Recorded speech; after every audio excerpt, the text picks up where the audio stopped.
Like, yeah, and that's a good point, RJ, bring up. I'd like to dig into a please. little bit. So let's say, hypothetically, you have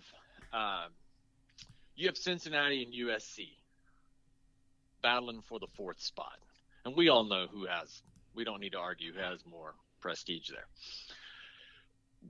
Let's say Cincinnati is clearly the better team, undefeated. USC has the 1 loss. Does the prestige, does the tradition, do the eyeballs, is that a tiebreaker, or does that actually boost people over people they don't deserve to be over? I think that USC gets in if it's equal. Right, sure. right. And that's how you got to look at it. That's how you got to look at it. If they're not equal.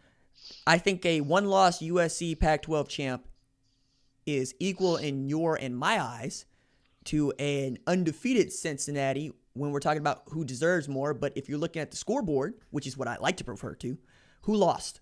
USC. Who should be in? Cincinnati. Ain't nobody beat them.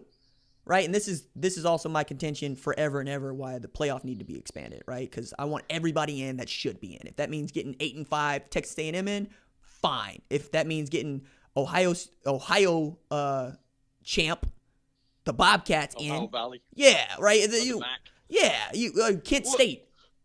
Let them in. Let them in. I think everybody should have an opportunity to catch a loss, is what I'm saying. Absolutely. I'm with you on that. And if you got number 1 seed Alabama, okay, so now they got to play a 3rd game. They got to play a quarterfinal now instead of a semifinal. Mm-hmm. Okay, who do you got to play? All right, you got to play. You're obviously talking about AQ. Right, stuff. right. I mean, Kent State's never going to be the number 8 team in America, but they win the MAC. They're in. You got all conference champions in, no at large. And I guess if you're saying 8, I guess you go beyond that. We're talking some at larges, but you got Kent going on the road, probably home game, right, for Bama. You got Kent going on the road on December 19th or something like that to Alabama. 100 times out of 100, Alabama's going to win that game 56-3. It's not even going to be close. On occasion, you might have a 6 beating a 3, that kind of thing. And we'll love it. It'll be great. I say Cincinnati going to Penn State, we'll love it. It'll be that March Madness effect. And then we'll just have the normal semifinals. Right. Is that what you're envisioning, or you say let's go 16, 24? I'm saying, 32? well, the FCS uses 24, so I don't see why we couldn't use 24. So 24. But I've said Just a minimum start in 16. December? 16, Okay. right? And yeah, start Thanksgiving.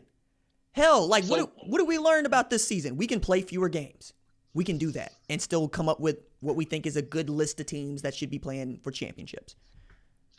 So your 16-1's going to be that's still going to be your Sun Belt. That's going to be your Appalachian State on the road at Clemson. Yeah. That I'm Coastal Carolina. Like Coastal Carolina is ranked the number 15 team in the country right now because they're undefeated, which is right where they should be. They went on the road and won at Kansas. Shoot. Coastal Carolina travels what? Few hundred miles? 14? I thought you meant fans. I was going to say 14. Well, I mean, but that's also that's where you get your NCAA tournament aspect of it. How many Northern Iowa fans do you personally know? Yeah, none. Right, but we all know Ali Farokhmanesh, right? That's what we're here for. We want to see Grayson McCall just dealing for maybe a quarter, right? Maybe a half against Clemson, the way that Phil Jerkovic did for Boston College against Clemson last weekend. Like, that was fun because Phil Jerkovic said, no, I'm Trevor Lawrence. Watch me cook, right? And that was so much fun to me because, I hadn't seen a Brent Venables defense look that bad since, 2011, 2012. Since he had a crimson and cream visor on. Yeah. So, like, I want that. West Virginia went up and down the field, the Fiesta Bowl. But I asked this question, especially as a man that watches his fair share of minor league or follows a fair share of minor league baseball and Major League Baseball and watches both college football and the NFL. Don't you think that we put together a 16-team playoff, we're going to unify the sport nationally in a way that it has never been unified? Like, people follow their teams. Like, they have their own regionals. Like, on this channel, for instance, people say, talk about Arkansas, talk about Clemson, talk about my team. We don't see that in the NFL, right? In the NFL, everybody kind of sort of knows something about everybody because they have a divisional. They have playoffs. We're all invested. right? We want to know what it is that Joe Burrow is doing in Cincinnati in the same way we want to know what Tua is doing in Miami. Even as, you and I are sorry Dallas Cowboys fans. I just think that if you're creating more inventory and you're creating ways for the country to go across the country for games that matter for everybody, you're going to create a bigger sport. Well, you're going to see goalpost ripped down at the Sun Belt Championship, that kind of thing. Just like you see in March Madness when American University, hits a game-winning three to knock off Ryder or whatever, whoever they play in their conference, and they go nuts because they're in the big dance. We're going to the show, yeah. And right now, Coastal Carolina is going to win their conference, so they can go to the Liberty Bowl or something like that, or the Meineke Car Care Bowl or something that some pre-Christmas bowl. And then they get to go to the big show. People pushed against the 4-team playoff for years, these traditionalists, these purists, because they said it would cheapen the regular season.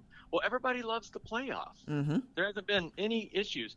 If you go to 6, you go to 8, you go to 12, whatever number you want to go to, it's just going to be that much more fun. I'm definitely down for automatic qualifiers.